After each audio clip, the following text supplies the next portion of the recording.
Bismillahirrahmanirrahim. Assalamualaikum warahmatullahi wabarakatuh. Selamat datang di kelas Pak Fajar.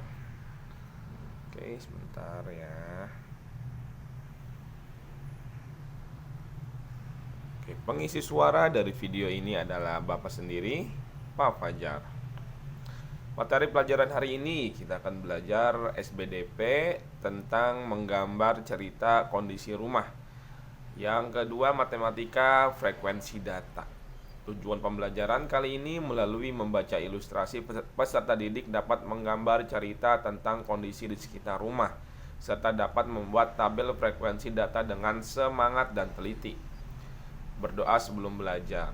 Allahumma inni as'aluka ilman nafi'an wa rizqan thayyiban wa amalan mutaqabbala. Ya Allah, aku memohon padamu ilmu yang bermanfaat, rizki yang baik, dan terimalah amalanku. Sebelum mulai belajar, Bapak mau mengingatkan kalian untuk selalu mempraktekkan 5M. Apa itu 5M? Memakai masker, menjaga jarak, mencuci tangan, menghindari kerumunan, dan mengurangi mobilitas. Mengurangi mobilitas artinya mengurangi pergerakan ya. Kalian jangan sering-sering jalan-jalan gitu. Pada pembelajaran sebelumnya, kita sudah membahas tentang cara melestarikan air bersih. Salah satu cara yang bisa kita lakukan adalah dengan menanam pohon. Ada baiknya, setiap keluarga minimal menanam satu pohon di sekitar rumahnya. Akan lebih baik lagi jika menanam banyak pohon. Selain menghasilkan oksigen yang dibutuhkan oleh manusia, akar pohon juga dapat menyerap dan menyimpan air sebagai cadangan air tanah. Masya Allah, jadi diharapkan paling nggak setiap rumah menanam pohon. Suatu ketika ada seorang yang ditanya gitu ya, Rasulullah ditanya, kalau besok seandainya besok kiamat dan di tanganmu ada biji pohon, ada bibit pohon, tanamlah itu ya, karena Allah akan menilai dari niat kita. Walaupun seandainya besok kiamat, hari ini kita disuruh kalau punya bibit tanaman, tanamlah pohon. Kenapa pohon? Karena pohon itu banyak manfaatnya bagi makhluk hidup. Dan setiap manfaat yang didapat dari pohon yang kita tanam, kita tuh cuma tanam doang loh. Yang numbuhin tuh Allah ya. Manusia kalau dalam tanaman andilnya adalah cuma naruh ke dalam tanah. Yang menumbuhkan, yang merawat, yang menjaga adalah Allah. Kita mau cuma nanam aja ya. Kata Rasulullah, kenapa kita harus menanam pohon? Kenapa yang dijadikan contoh adalah pohon? Karena pohon itu memiliki banyak manfaat bagi manusia. Dan setiap manfaat yang diambil oleh makhluk hidup dari pohon yang kita tanam itu adalah pahala buat kita loh. Makanya ketika Rasulullah pernah berkata bahwa ulat yang makan daun dari pohon yang kita tanam itu pahala buat kita. Burung yang ambil makanan dari pohon yang kita tanam itu pahala buat kita. Oh, Masya Allah. Kalau kita nanam banyak pohon dan setiap pohon misalnya ada burungnya atau ada semutnya tuh yang ngambilin madu-madunya, atau ada lebah atau ada kupu-kupu yang mengambil manfaat dari pohon itu, Masya Allah, berapa banyak pahala yang bisa kita kumpulkan dari pohon.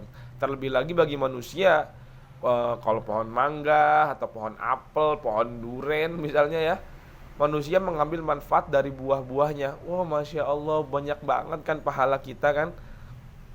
Nah, selain itu juga, selain manfaat dari buah-buahannya, pohon itu adalah menghasilkan oksigen. Seperti yang pernah Bapak bilang ya, pohon menghasilkan oksigen di pagi hari sehingga membuat udara menjadi bersih dan menghirup karbon dioksida, sehingga karbon dioksida yang ada di lingkungan jadi terserap ke dalam pohon, mengurangi polusi. Itu pohon tuh.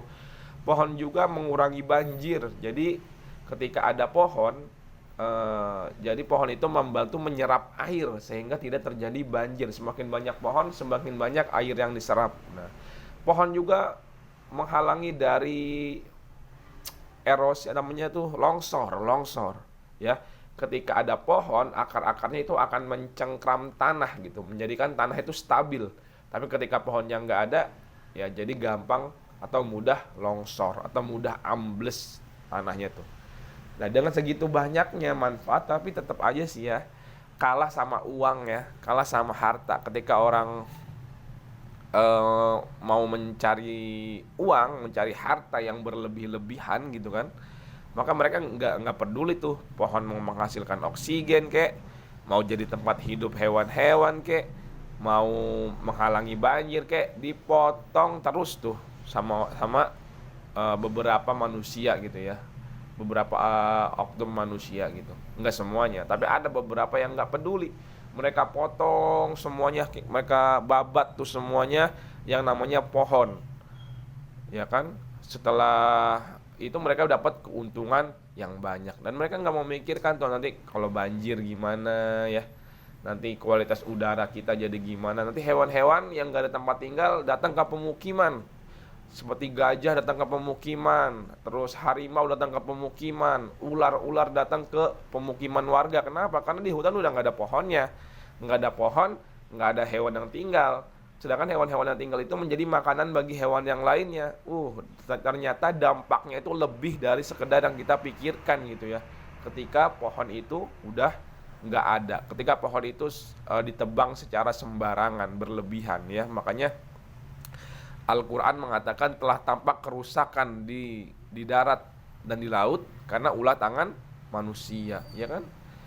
Ulah tangan manusia sendiri, ujung-ujungnya manusia. Nggak ada hewan ya di dunia ini, hewan yang menyebabkan pemanasan global, nggak ada hewan yang bisa mencemari sungai gitu, nggak ada hewan yang buang sampah sembarangan, nggak ada hewan yang bikin bungkus dari plastik yang akhirnya mencemari lingkungan, nggak ada. Satu-satunya makhluk yang mampu merusak bumi adalah manusia. Tuh, jahatnya manusia ya. Ya, ada yang jahat, ada yang enggak. Mudah-mudahan kita termasuk orang yang tidak jahat. Apa ciri-ciri kita nggak jahat? Ciri-ciri kita nggak jahat itu kalau kita lewat jalan ada sampah dibuang ke tempat sampah, ya kan? Kenapa? Karena orang jahat itu bikin sampah. Berarti kalau kamu mau jadi orang baik, kebalikan dari orang jahat, lihat sampah, pungut, buang di tempat sampah. Jadi kamu orang baik tuh, ya. Di dalam agama kita juga diajarkan serendah-rendahnya iman adalah serendah-rendahnya iman nih. Kamu percayakan sama Allah, serendah-rendahnya kepercayaan kamu kepada Allah itu kamu menyingkirkan gangguan dari jalan. Apa itu gangguan dari jalan? Bisa kayu, bisa ranting, bisa paku, atau sampah. Sampah kan gangguan. Bisa orang kepleset gara-gara sampah, atau gangguan penglihatan, maksudnya nggak enak dilihat gitu, ya kan, gangguan. Serendah-rendahnya iman adalah kalian menyingkirkan gangguan dari jalan. Tapi berarti kalau kalian melihat gangguan di jalan, ngelihat kayu, ngelihat sampah, ngelihat atau kulit pisang di jalan yang berserakan bukan pada tempatnya, lalu kalian nggak peduli, wah, jangan-jangan iman paling rendah aja kita nggak punya. Tuh, hati-hati tuh ya. Makanya mulai sekarang nih murid-muridku kalau ada sampah gitu, ambillah, buang tempat sampah gitu. Kalau nggak ada sampah ya taruhlah di satu tempat, dikumpulin tuh, jangan berserakan gitu ya, dikumpulin, ntar kalau udah penuh diangkut gitu sama orang-orang yang berkepentingan, dibawa ke tempat sampah gitu ya. Kita harus mulai peduli nih. Kenapa? Karena sebagai orang Islam ternyata menyingkirkan gangguan dari jalan itu udah serendah-rendahnya iman tuh ya. Setinggi-tingginya iman apa? Ketika kamu mengatakan asyhadu alla ilaha illallah, tidak ada Tuhan selain Allah. Ya, ketika kamu mengakui bahwa tidak ada Tuhan selain Allah dan Muhammad adalah utusan Allah. Itu setinggi-tingginya iman ketika kamu mengakui. Apakah cuma ngomong doang? Enggak, tapi kamu mengakui di dalam kehidupan kamu. Kalau kamu percaya enggak ada Tuhan selain Allah, ya kamu harus berbuat baik dong. Kalau kamu percaya Allah itu yang punya surga, punya neraka, Allah punya hukuman, Allah punya balasan baik, ya kamu harus berbuat baik dong, dan harus meninggalkan kebaikan dong. Maksudnya gitu. Nggak cuma setinggi-tingginya iman adalah la ilaha illallah, tidak ada Tuhan selain Allah, terus kamu cuma ngomong la ilaha illallah, kamu langsung jadi orang paling beriman. Enggak, maknanya adalah kamu menjadikan la ilaha illallah itu di dalam kehidupan kamu. La ilaha illallah itu ada di dalam perilaku kamu. Kalau kamu percaya la ilaha illallah, nggak ada Tuhan selain Allah, yang mana Allah itu sangat senang orang-orang yang beribadah, kamu ibadah. Itulah ilaha illallah. Ketika kamu tahu tidak ada Tuhan selain Allah dan Allah itu adalah yang menciptakan manusia di antaranya teman-teman kamu, maka kamu nggak akan menghina teman-teman kamu. Kenapa? Karena la ilaha illallah. Dan Allah nggak suka tuh sama orang yang suka menghina. Nah itu la ilaha illallah tuh. Jadi la ilaha illallah setinggi-tingginya iman bukan hanya ketika kamu ngomong, tapi ketika kamu mempraktekkan omongan kamu di dalam kehidupan kamu. Oke. Lanjut. Langsung masuk ke tugas yang pertama. Tugas kalian yang pertama adalah membuat gambar rumah yang penuh dengan pepohonan. Gambarlah dengan rapi dan berikanlah warna yang indah agar terlihat menarik. Gambar rumah yang penuh dengan, ada yang ada pepohonannya, jangan penuh-penuh juga ya, dilihat keindahannya gitu. Ada rumah, ada pepohonan. Tapi ini PR juga sih. Kenapa PR? Kita mempelajari tentang pohon, melestarikan pohon, betapa bermanfaatnya pohon. Tapi tahukah kamu buku-buku kamu itu terbuat dari pohon? Yang artinya untuk kamu bisa belajar harus ada pohon yang ditebang. Nah, ya kan? Manusia menyuruh melestarikan pohon. Manusia termasuk Bapak gitu ya, karena memang kita belum ada alternatif lain gitu ya. Manusia menyuruh melestarikan pohon, menjaga pohon, tapi belajar menggunakan pensil yang kayunya dari pohon, menggunakan buku yang kertasnya terbuat dari pohon. Yang artinya setiap kamu belajar artinya ada pohon yang dipotong. Maka jangan sia-siakan tuh. Jangan main-main kamu dalam belajar. Nulisnya kamu itu harus ada pohon yang bunuh diri itu. Ketika kamu belajar ada pohon yang mati. Kalau kamu menyia-nyiakan, ntar pohonnya udah habis, kamu gak pintar-pintar juga, kan sia-sia kan. Kematian pohon itu jadi sia-sia. Bagaimana supaya kematian mereka, supaya ditebangnya mereka jadi bermanfaat? Kamu belajar yang sungguh-sungguh ya.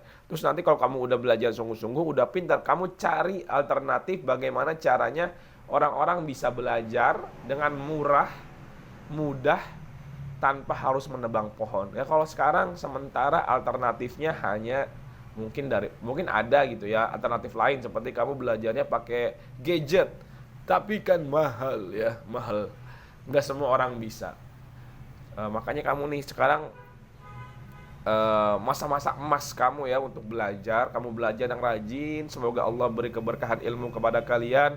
Semoga Allah mudahkan kalian untuk menjadi orang-orang yang hebat. Nanti kalau kamu udah jadi orang hebat, kamu pikirin bagaimana caranya kita bisa belajar. Kita punya kertas yang tidak terbuat dari pohon. Oke? Kita lanjutkan kegiatan pembelajarannya. Oke, langsung kita masuk ke pelajaran matematika ya. Kamu perhatikan nih, ada data nih. Program RT 0902 Kelurahan Ujung Menteng adalah mewajibkan warganya minimal menanam 2 jenis tanaman di pot dan diletakkan di depan rumahnya. Berikut adalah tanaman yang ada di salah satu gang yang ada di RT tersebut: mawar, pandan, binahong, melati, dan seterusnya. Oke.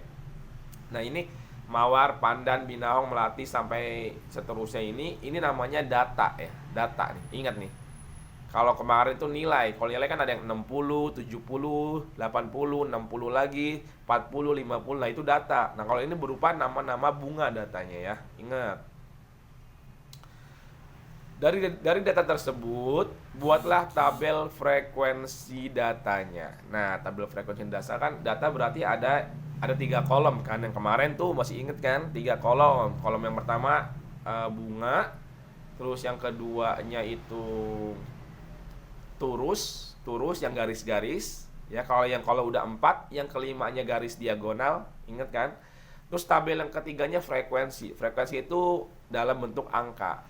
Kalau turus itu dalam bentuk garis. Nah itu tabel frekuensi itu ya, inget kan. Masih bisa kan kalian kan? Kalau nggak bisa coba cek lagi video bapak yang sebelumnya. Oke, udah sekian pembelajaran hari ini, sedikit ya. Semoga ada manfaat dari apa yang Bapak sampaikan. Kalau ada kesalahan kata dari Bapak, itu murni kesalahan Bapak. Bapak mohon maaf. Kalian bisa ingatkan Bapak dengan cara yang baik. Kalian bisa tegur Bapak dengan cara yang baik ya. Cara yang baik itu gimana Pak? Ya kalian japri lah. Ya japri Bapak, ngomongnya yang sopan gitu ya. Bapak pasti terima kok kalau Bapak salah. Bapak akan minta maaf, Bapak akan terima kesalahan Bapak, dan Bapak berterima kasih buat orang-orang yang udah mau perhatian gitu ya melihat kesalahan Bapak. Oke, kita akhiri pembelajaran kali ini dengan membaca doa kafaratul majelis.